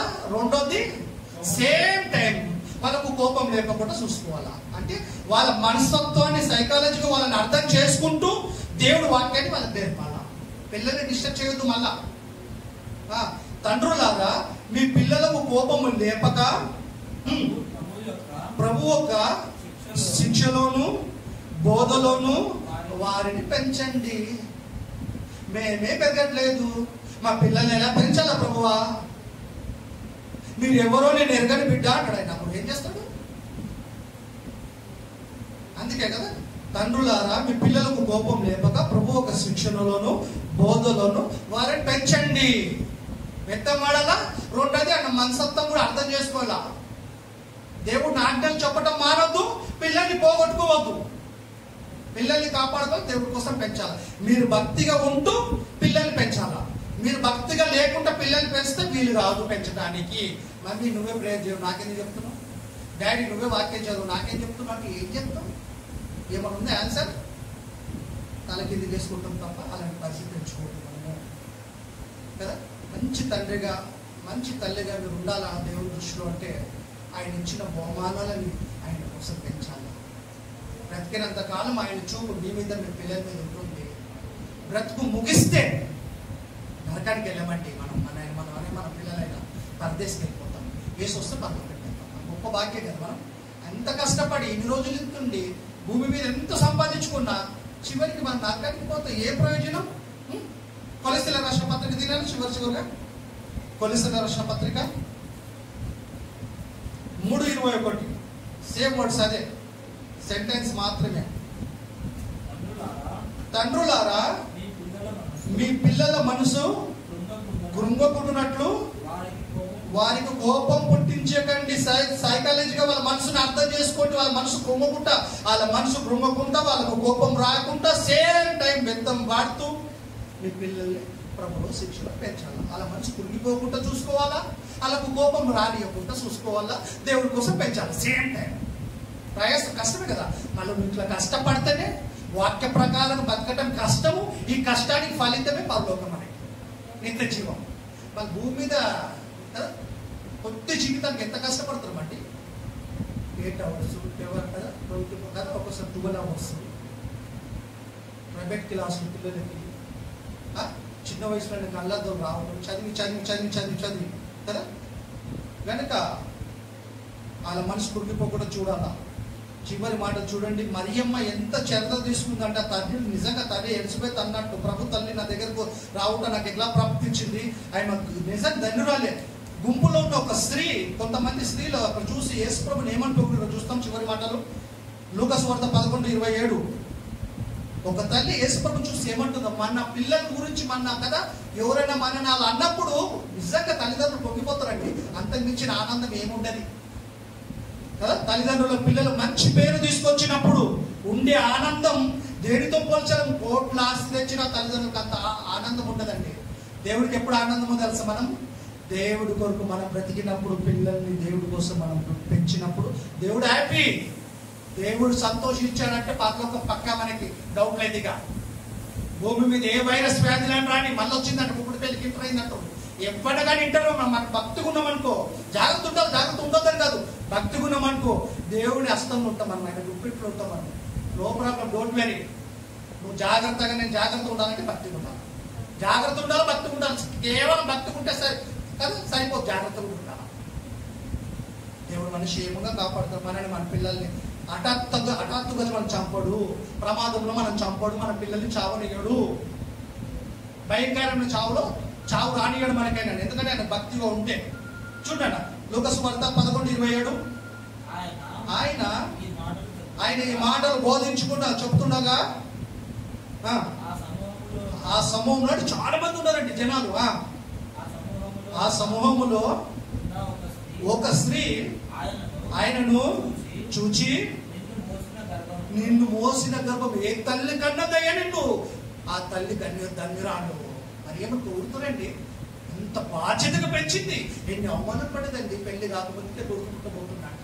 సమాజం ఎలాంటి భయంకరమైన సమాజం కదా. ఏసేపు నీతిమంతుడైనా గాబ్రియెలు దేవుడితో వచ్చి ఇన్ఫర్మేషన్ ఇచ్చినప్పుడు కదా, యేసుప్రభు పుట్టేంత వరకు మరియమ్మను జాగ్రత్తగా చూసుకున్నాడండి. మంచివాడు, నీతిమంతుడు, ఎవ్వరు చెప్పకుండా సీక్రెట్గా వదిలిపెట్టాలనుకున్నాడు. కానీ దేవుడు అన్యాయం చేస్తాడు మరియమ్మకి, మళ్ళీ దేవదూతను పంపించాడు కదా. తర్వాత సిల్వ దేనికి వచ్చినప్పుడు కూడా చూడు, తర్వాత పుట్టిన పిల్లలు ఉన్నారు, క్యాథలిక్ నంబర్ తిని, తర్వాత పిల్లలు ఉన్నారు, కుమారులు ఉన్నారు, కుమార్తెలు ఉన్నారు. ఆమెకి ఒక చోటు ఉన్నప్పుడు యేసుప్రభు అంటే అలాంటి శిష్యులు వచ్చి, నీ తల్లి నీ సహోదరులు వచ్చి వెల్పలు ఉన్నారు అంటే యేసుప్రభు ఏమన్నాడు తెలుసా, ఎవరు నా తల్లి, ఎవరు నా సహోదరుడు, పరలోకమందున నా తండ్రి చిత్తం చేసిన వారు అంటారు. అంటే మరియమ్మకు యేసుక్రీస్తు పుట్టిన తర్వాత సంతానం పిల్లలు ఉన్నారు, అలా పిల్లల పేర్లు కూడా ఉన్నాయి. అయితే అప్పుడు ఏమంటారు చదువునైనా, ఆయన ఈ మాటలు చెప్తున్నాను. జనసమూహంలో ఒక స్త్రీ వచ్చి ఆయనను చూసి, నిన్ను మోసిన గర్భమును నీవు కురిసిన స్థానములను ధన్యములని, ఏ తల్లి నేను గర్భాన్ని మోస్తుంది, ఏ తల్లి నేను పాలించి పెంచిందో ఆ తల్లి గర్భం ధన్యత, ఆ తల్లి గర్భము ధన్యమైనది. ఈరోజు ఈ పిల్లలని అంటారు, అమ్మా నీ కుమార్తె నువ్వు కంటావు చూడు, నిజంగా ఈ కుమార్తె తల్లి, ఈ కుమారుడు తల్లి ధన్యురాలు అంటారు. ఎవరట ఆయన ప్రవర్తన ఎలాంటిదండి, యేసుప్రభుది పవిత్రుడండి, పరిశుద్ధుడండి, అవేర్నెస్ అండి, మంచి యంగ్ అయినా 30 years 33 ఆయన చచ్చిపోయేటప్పుడు పాపానికి కనెక్ట్ కాలే, చెడు సావాసం చేయలే, లోకంలో దేనికి టెంప్ట్ కాలే. అపవాది ఒక నిమిషంలో ప్రపంచమంతా చూపెట్టింది, నాకు నమస్కారం ఇస్తుంది, అంతా నీకు ఇస్తా, ఆయనకి ఇస్తుందంట. చూసాం, అది టెంప్ట్ అయ్యాడైనా ఎక్కడ టెంప్ట్ కాలే. కాలే. కారణం ఏంటో తెలుసా? మనలాంటి శరీరమే, మనలాగా బతకలేడు. ఆయన దృష్టి అంతా తండ్రి మీద ఉంది, పంపించిన పని మీద ఉంది. మన దృష్టి లేదు కనుక మనం బతకలేకపోతుంది. తక్కువ కాలంలో కంప్లీట్ పని చేసేస్తాడు ఆయన. 100% చేసి మనుషుల రక్షణకు ఒక మార్గాన్ని ఏర్పాటు చేసి వెళ్ళిపోయాడు ఆయన. సరే ధన్యుడే. ఏ తల్లి నేను పాలించి పెంచుందో, ఏ గర్భం వస్తుందో ఆ తల్లి ఆ గర్భం ధన్యత అని చెప్పేసి. అప్పుడు యేసుప్రభు ఏమంటాడు చదవమ్మా కొంచెం కిందికి. ఆయన అవును కానీ దేవుని వాక్యము విని దాన్ని కైగొన్న వారు మరి ధన్యులు, మరి అమ్మ ధన్యురాలు. నిజమైన చెప్పిన మాట. కానీ దేవుడు వాక్యం విని దాన్ని కైగొన్న వారు మరీ ధన్యులు. ఆయనకంటే ధన్యులమాట మనము. ఎప్పుడు పిల్లల్ని పెంచితే, మనం బ్రతికితే, లేకపోతే మనం కూడా ధన్యులం కాము. చివరి మాట లూకా సువార్త 2:52. ఎలాంటి బ్లెస్సింగ్స్ ఉన్నదో యేసుక్రీస్తుకు మనుషుల దయ కూడా ఉందంట. అంటే చుట్టుపక్కల మనుషులు కూడా ఈయన ఏమంటారు? మంచివాడు, మంచి సంస్కారమైన వ్యక్తి, మంచి ప్రేమ గలవాడు, మంచి దయ గలవాడు. యేసు ఫస్ట్ జ్ఞానమందు. ఎక్కడ? లోకమందు కాదు, లోక జ్ఞానం కాదు, దేవుడి జ్ఞానం. చదువుకోలేడండి యేసుప్రభు ఏ పాఠశాల. తండ్రి యుద్ధం నేర్చుకున్న మాటలు మనకు బోధించాడు. ప్రముఖితమైన ఆ విషయం కూడా ఇప్పుడు ధ్యానిస్తాం కదా. యేసు జ్ఞానమందును, వయస్సునందును, దేవుని దయనందును, మనుషుల దయనందును వర్ధిల్లుచుండెను. దేవుడి దయ ఉంది, మనుషుల దయ ఉంది. దేవుడు పెంచుకుంటుడు, మనుషులు పెంచుకుంటుడు. మంచి గుడ్ క్యారెక్టర్ అయినా జ్ఞానం ఉంది, వయసు ఉంది. జ్ఞానంలో వెతుకుతుండు, దేవుని దయాన్ని వెతుకుతుండు, మనుషుల దయాన్ని వెతుకుతుండు కదా. దేవుని దయ, మనుషుల దయాన్ని, జ్ఞానమందు, వయస్సునందు ఆయన మంచి డెవలప్మెంట్ అవుతుంది. మనం కూడా ఇప్పుడు దేవుని జ్ఞానమందు మనం ఎదగాల, మన పిల్లల్ని ఎదిగించాలా. అలాంటప్పుడే మీ తల్లిదండ్రులు మీ ధన్యులు. గర్భఫలం ఇచ్చినందుకు మీరు దేవుడికి న్యాయం చేసిన వాళ్ళు అవుతున్నారు. ఈ వాక్యాన్ని దేవుడు దీవించుగాక. యేసుక్రీస్తు నామమున మీ అందరికీ వందనాలు.